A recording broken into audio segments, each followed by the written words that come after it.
Assalamualaikum warahmatullahi wabarakatuh. Alhamdulillahirabbil alamin wa bihi nasta'inu ala umuri dunya waddin wa la haula wa la quwwata illa billahil aliyyil azim. Rabbi ishrah li sadri wa yassir li amri wahlul 'uqdatam min lisani yafqahu qawli. A'udzu billahi syami'il 'alim minasy syaithanir rajim. A'udzu bikalimatillahi tammati min syarri ma khalaq.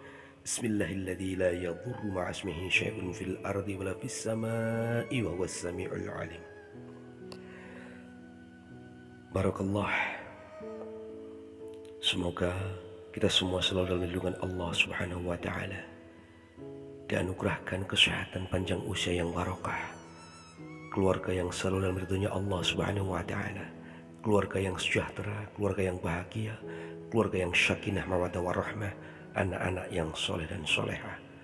Dan kita semua diselamatkan dari segala macam bala, musibah, bencana, wabah, dan juga penyakit-penyakit yang lain, serta fitnah yang akan mendekati kita. Bismillahirrahmanirrahim. Kisah ini adalah kisah nyata yang diceritakan oleh saudara kami. Pada saat itu datang kepada saya dan dia menyatakan, "Pak, saya ingin masuk Islam." Lalu saya tanya kepada dia, "Apa alasanmu sehingga kau mengatakan saya ingin masuk Islam?" Lalu saya tanya kembali, "Apakah ada dorongan dari pihak lain, atau ada desakan dari pihak lain, atau ada sesuatu yang lain sehingga kamu ingin memeluk Islam?" Lalu dia menjawab, "Dengan hati yang tulus, Pak, saya ingin menjadi seorang Muslim. Saya menjadi orang Islam yang sesungguhnya." Lalu, cerita apa yang mendasari kamu sehingga kamu tertarik pada Islam? Lalu dia mengatakan, "Izinkan saya bercerita, Bapak." Lalu saya jawab, "Baiklah." Pada suatu cerita yang dikisahkan oleh dia, yaitu yang terjadi pada saat itu adalah saya telah melakukan kesalahan besar, yaitu saya telah mengambil hak yang bukan milik saya, yang pada saat itu saya hilaf dan saya harus mempertanggungjawabkan atas segala perbuatan saya. Begini Pak ceritanya. Pada saat saya melihat ibu di rumah yang sudah sekian lama sakit, dan pada saat itu kondisi ibu makin parah. Lalu pada saat malam itu saya harus terkopoh-kopoh membawa lari ke rumah sakit. Sementara saya tidak punya uang dan hanya punya ongkos untuk membawa ibu ke rumah sakit. Lalu sesampainya ke rumah sakit, ibu saya kondisinya makin parah, makin kritis, sehingga saya bingung. Sehingga pada saat itu secara administrasi saya harus membayar dulu biaya administrasi rumah sakit. Karena saya tidak bawa uang, maka saya bilang sama pihak rumah sakit untuk saya minta tolong agar ibu bisa dirawat dulu. Lalu ternyata kuasa Tuhan, ibu saya bisa dimasukkan ke ruang ICU di rumah sakit tersebut.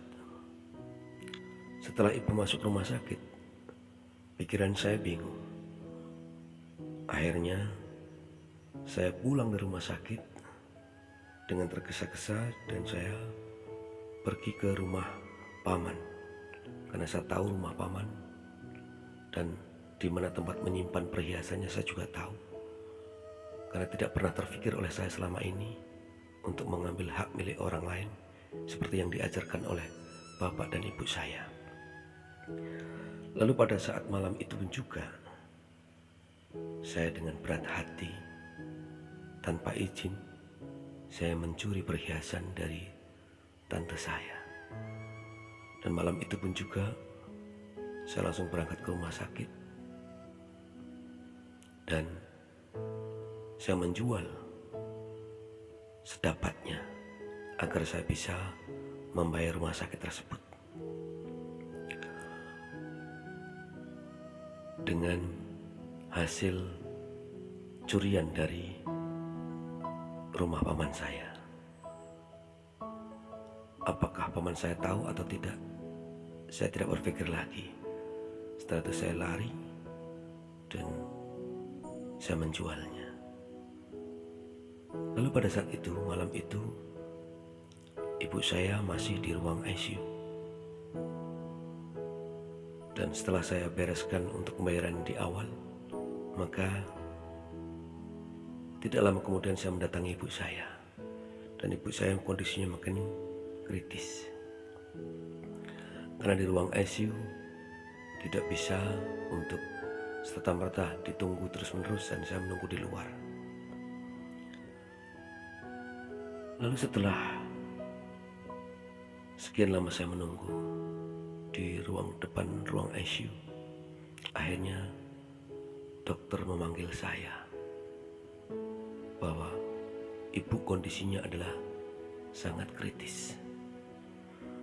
Begitu kacau pikiran saya, begitu luar biasanya berkecamuk dalam pikiran saya. Saya harus berjuang menyelamatkan ibu saya, karena bapak saya sudah meninggal lebih dulu. Tinggal ibulah harapan satu-satunya saya untuk menggapai kehidupan ini. Lalu singkat cerita, ibu saya kondisinya sudah anfal, sudah kritis. Pada saat malam itu juga, sudah menjelang pagi. Saya bingung, saya harus bisa berbuat apa. Sementara saya tidak bisa berpikir apa-apa lagi, melihat kondisi ibu yang saat itu sudah tersengal-sengal. Akan tapi dengan kehadiran saya di sampingnya, karena diizinkan oleh dokter saya untuk mendampinginya, maka saya ingat apa yang pernah dulu pada waktu sekolah saya dikasih tahu teman saya. Jika orang mau meninggal dengan membaca kalimat syahadat, maka dia akan diampuni seluruh dosanya dan dia akan masuk surga. Lalu saya mengingat kembali ucapan itu yang pernah diajarkan atau dibimbing oleh teman saya itu. Namun pada saat itu saya tidak peduli, karena saya dilahirkan, bapak saya adalah orang aktif di gereja dan ibu saya juga aktif di gereja, dan saya sejak kecil juga aktif di gereja, dan saya tidak peduli dengan itu. Akan tetapi nggak tahu kuasa Tuhan bagaimana.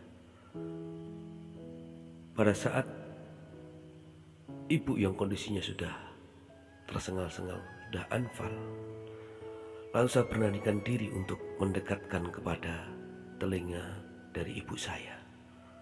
Dan saya ingat-ingat, saya dengan terbata-bata mengucapkan 2 kalimat syahadat yang pernah diajarkan oleh teman saya, yaitu ucapannya adalah asyhadu alla ilaha illallah wa asyhadu anna Muhammadar Rasulullah. Setelah saya berulang kali saya ucapkan itu, lalu saya pelan-pelan bisikkan di telinga ibu saya, "Bu, ikutin kata-kata saya." Dengan pelan saya mengucapkannya, sampai ibu betul-betul bisa mengikutinya. Saya pelan mengucapkannya, asyhadu alla ilaha illallah wa asyhadu anna Muhammadar Rasulullah. Ternyata ibu saya, walaupun dengan terbata-bata, dia mau mengikuti kata-kata saya. Dan setelah itu, muka ibu saya bersinar, cantik sekali. Dan ibu tersenyum. Sungguh luar biasa saya melihat muka ibu pada waktu itu yang kondisi sakit. Akan tetapi saya melihat muka ibu sangat berseri-seri. Dan setelah mengucapkan kalimat itu, dengan senyum ibu mengembuskan nafas yang terakhir. Saya meraung, saya menangis. Dengan pikiran kalut saya telah ditinggalkan oleh ibu saya, dan saya telah ditinggalkan oleh bapak saya. Lalu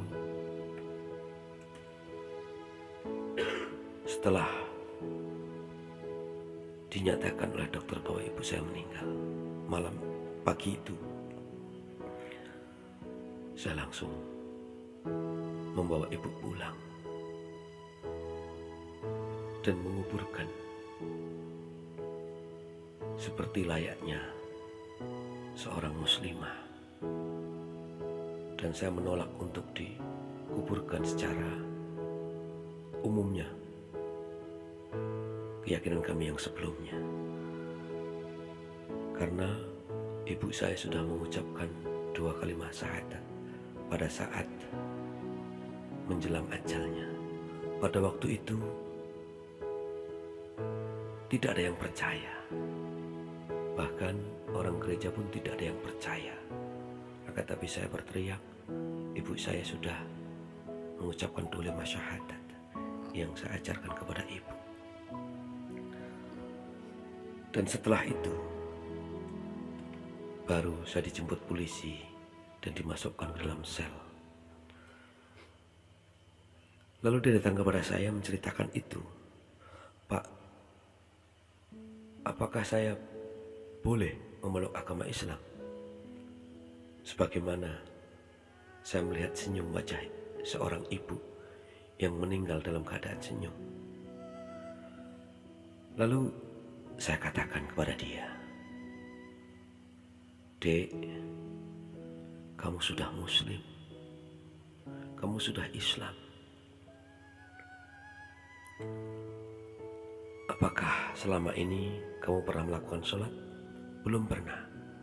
Apakah kamu setelah mengislamkan ibumu, kamu pernah melakukan puasa? Belum pernah.